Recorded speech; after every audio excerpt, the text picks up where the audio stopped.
Hey guys, it's Sharon from Digital Nomad Quest, and today we're going to go over 9 ways to invest in real estate. Now, if you guys are new to this channel, welcome. I'm all about teaching y'all how to build passive income, become financially free, and design your best life. So if you guys are interested in that, make sure to subscribe and hit the bell button to be notified of my latest videos. Now, before we begin, I want to thank today's sponsor, Mashvisor. I've been using Mashvisor as a tool to identify target markets and opportunities out of state. It's a great way to get information quickly, as it's going to analyze the numbers for both Airbnbs and traditional long-term rentals right off the bat. When you go on the platform, you can see that you can make heat maps of target markets. So for example, let's check out Atlanta, Georgia. So if you toggle this, you can see things like the cash on cash return or rental income heat maps by Airbnb or traditional rentals. That way you can see which areas may make sense. And when you search specific properties, you can actually see the rent analysis, comps, insights, and more. So if you're interested, check out Mashvisor below. They actually teamed up with me to give you guys a 10% discount if you guys use the promo code and link below. And it's actually going to give you that 10% off for monthly and annual subscriptions for life.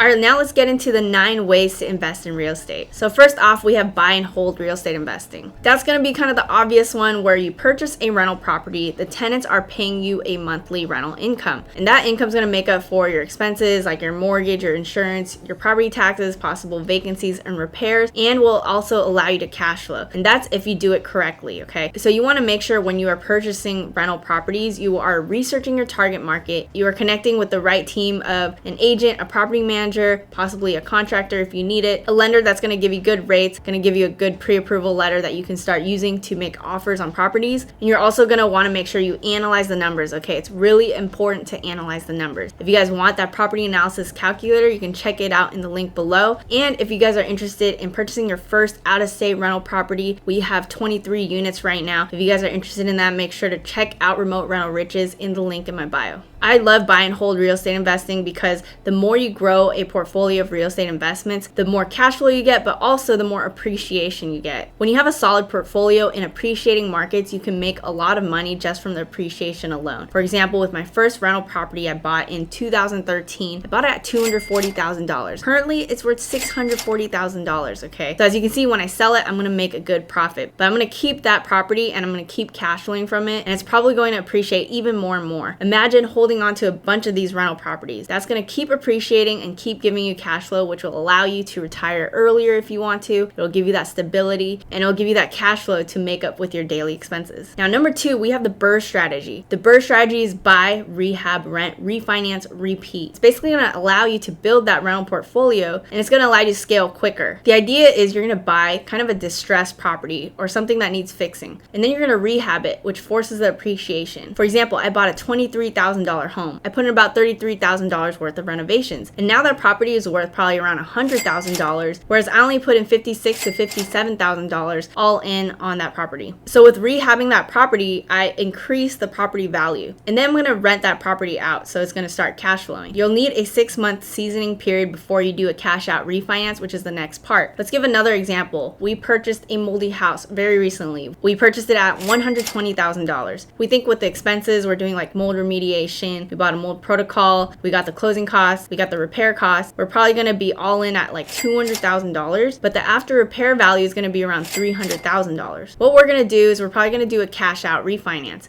Most mortgage companies are going to allow you to borrow up to 80% of the home's value. So with that $300,000, we could do it at 80%, which means we're going to get a loan for $240,000. So with this recent purchase, we're actually planning to do that BRRRR strategy. We're fixing it up, we're renting it out, and then the plan is to do a cash out refinance after 6 months. With that 80% of the home's value that we can borrow, if the home's value is $300,000 after fixing it up, we can borrow $240,000 of it. When we borrow that money, we're actually going to take that cash back out, and we're putting that money into our pockets. So we put in $200,000 and we're going to actually take out $240,000 back out, and then it's going to start cash flowing as a rental property. And that money we borrow, we're paying it back with interest. So it's going to be basically a mortgage that we're making monthly payments on. So that way you guys could see that a BRRRR strategy allows you to scale up quickly, and then that's the last part of repeat. It allows you to invest that capital you take back out over and over again while you're building up that cash flowing rental portfolio. If you want to check out a more full in-depth video on the BRRRR strategy, make sure to check it out on my channel. Number 3, we have the fix and flip. You're going to purchase an inexpensive home that needs work. Most often, you're going to need to find an off-market deal. You're probably going to be sending direct mail to homeowners, or you're going to cold call them, door knock. You're basically going to try to find motivated sellers who are going to sell these properties off-market. That way, you're going to find deals on distressed properties where the seller really needs to get rid of their property. You might be able to find some on the MLS though. So there are different ways to get creative and find deals. So you're going to find these properties, fix them up, and then sell them for more than what you paid for. This method comes with a lot more risk. To me, it's more like a business idea versus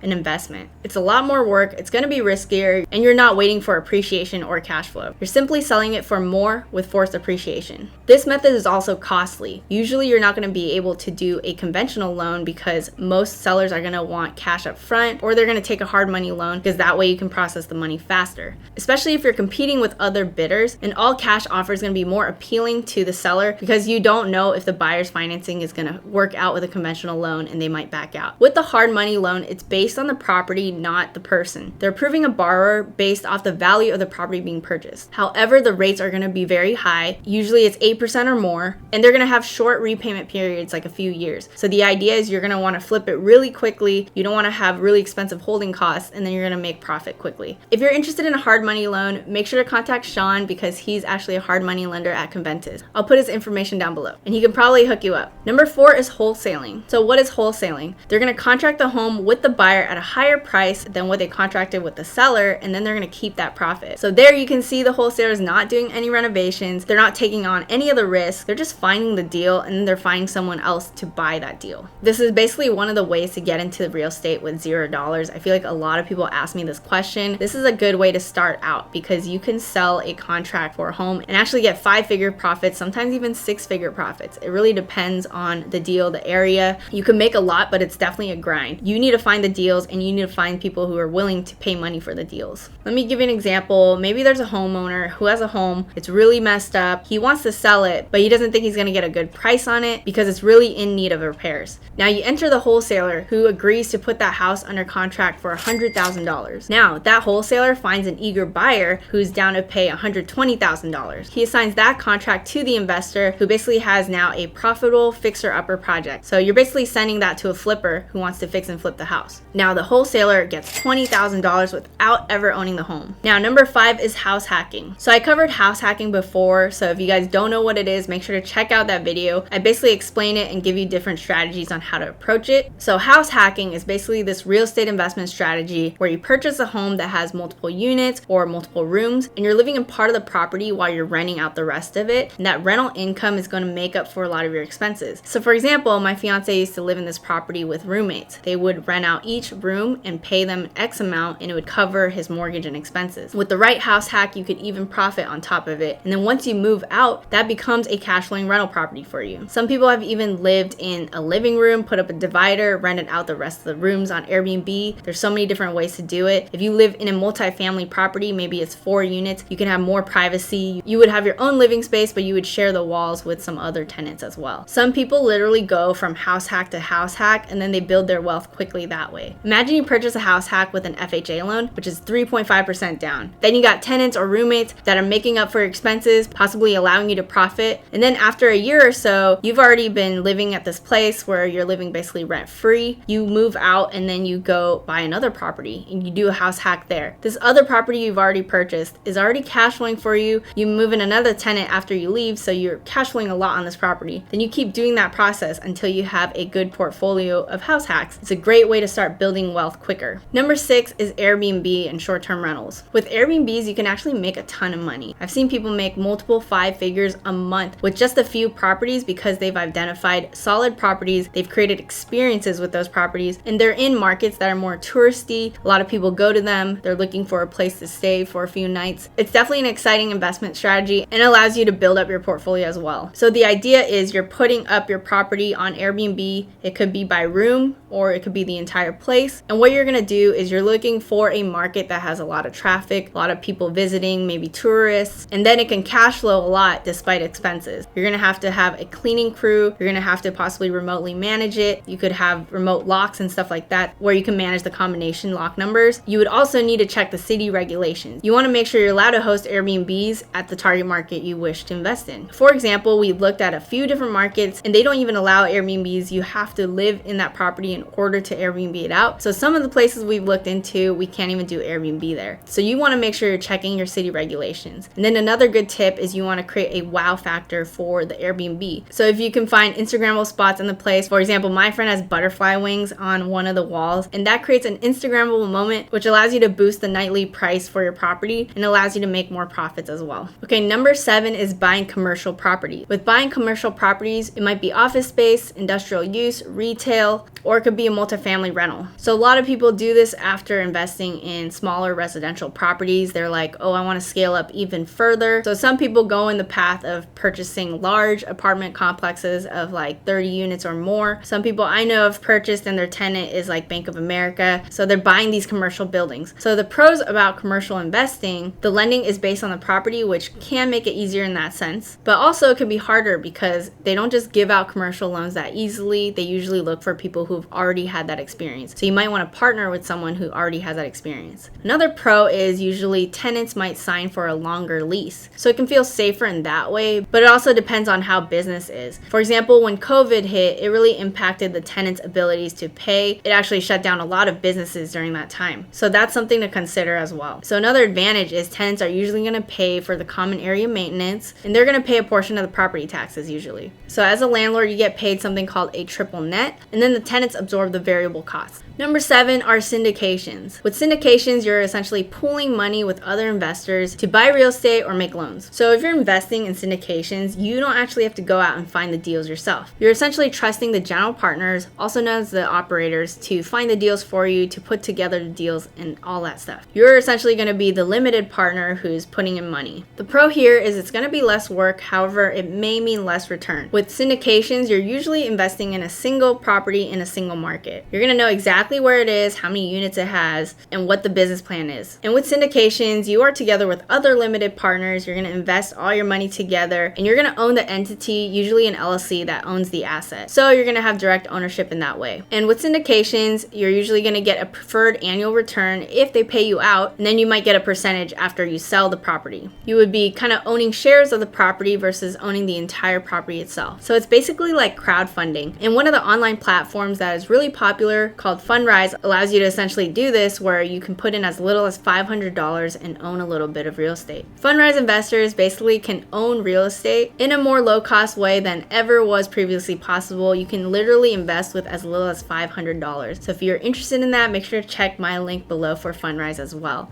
And I might do something like invest $500 in Fundrise and show you guys the progress. If that interests you guys, let me know in the comments below. So lastly, we're going to talk about REITs. REITs are real estate investment trusts. REITs are publicly traded, so you can easily purchase shares on the stock market. When you're investing in REITs, it's like buying shares in a company. You're not actually owning the asset itself. You own shares in the company that owns the asset. You also don't get any say in like what apartments the REITs purchases, but it could essentially allow you to diversify your investment portfolio. It also lets you get in at a low price. With syndications, you probably have higher minimums, whereas with REITs, you can invest with a small amount of money. And it's going to be way more liquid because you can buy and sell on the stock exchange. Now, I hope you guys enjoyed this episode on 9 different investment strategies for real estate. We covered a lot of different ones. For some, you can put in a small amount of money like REITs. You can even do Fundrise where you can put in as low as $500. But there are also strategies where you can scale up your portfolio through house hacking, through the BRRRR method. You can also possibly do different types of partnerships, which I will talk about in a future video. And there are different types of partnership strategies where you're actually putting in $0 of your own money. If you're finding the deal, you might get a 10% cut or something like that. We'll go over that in a future video. We've covered a lot in this video already. So I hope you guys enjoyed this episode. If you guys liked it, comment below and let me know which one's the most interesting strategy to you. Make sure to subscribe, hit the bell button to be notified of my latest videos, and I'll see you guys in the next one.